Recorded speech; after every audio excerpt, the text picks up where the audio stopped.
second thing that made me change my mind was I went to a party once I used to write for Ms. Magazine, and I went to a party, and Gloria Steinem and I, the woman there and the man behind the hair, um, had plans to meet and connect, but as I'm walking toward her, and she's sort of saying, just let me get rid of this group in front of me first, there's a guy that taps me on his shoulder. And he said, you Warren Farrell? And I go, yes. He said, well, you formed a men's group. I had formed about 200 men's groups at that point. And he said, you formed a men's group that I joined, but like you always do, apparently, you left the men's group before I got involved. But I need to talk with you. And I thinking, all right, I want to get to Gloria, but all right, I'll spend some time with this guy. So we sit down and we have this hour's conversation. And the conversation lasted that long, in part for the fact that the first thing he said to me is that men's group changed my life. And I said, how so?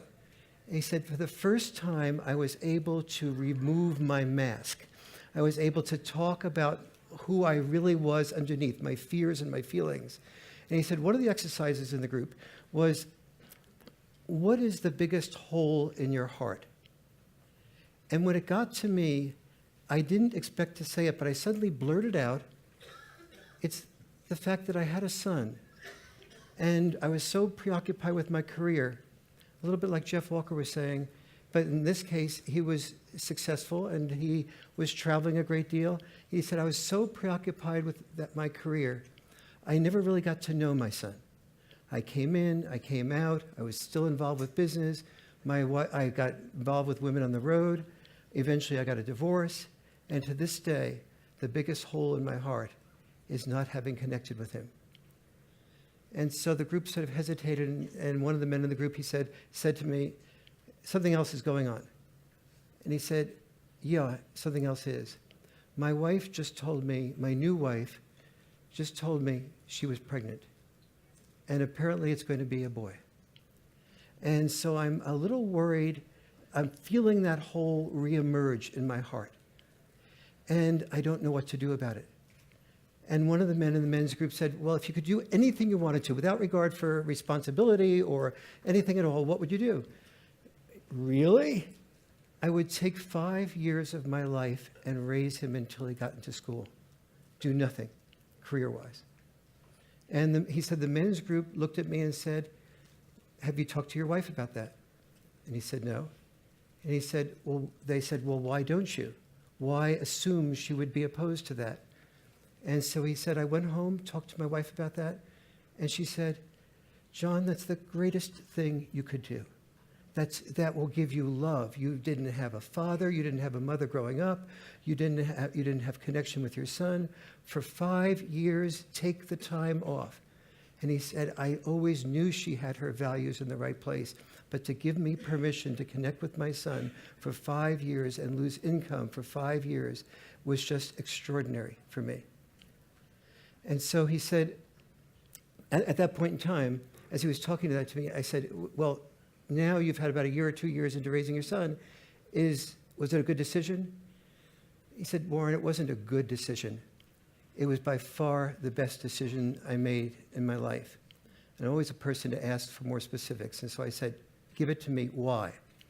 He said, I never felt so important. I never felt so loved. I never felt that everything I did mattered. It's like, and there was a type of love I had never had in my life before that I could never have told anybody about until I had that love. It is by far the best decision to watch every day his little nuanced changes that I have completely missed in my first son. The only sad thing for me about it is that I haven't done it, and I still haven't done it for my first son. At that point in time, I had just come back from my first book tour, and I had been doing a lot of TV stuff, but didn't have a TV of my own. Some guy walks up to me, had sort of broke this sort of connection we had, and said, can I have your autograph? And I said, sure. And I sort of reach up to get his autograph, and the guy looks at me very awkwardly. I said, something's going on here. What's happening? He goes, well, actually, yes, I would like your autograph, of course, but actually I was looking for his autograph. And so So John sort of signs his autograph, and I say, I guess you're famous. And he says, just shrugs it off. I said, so what is your name? And he goes, John Lennon. And I haven't had a TV for 15 years, or I never would have been comfortable talking with him for an hour. And the ignorance that I had for that experience was so great that my next comment out of my mouth was, feeling proud of myself, mind you, aren't you with a singing group?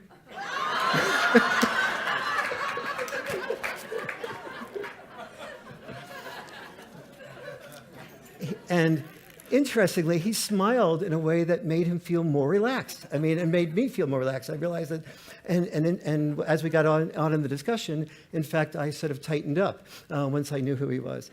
And of course, I then realized how stupid I was.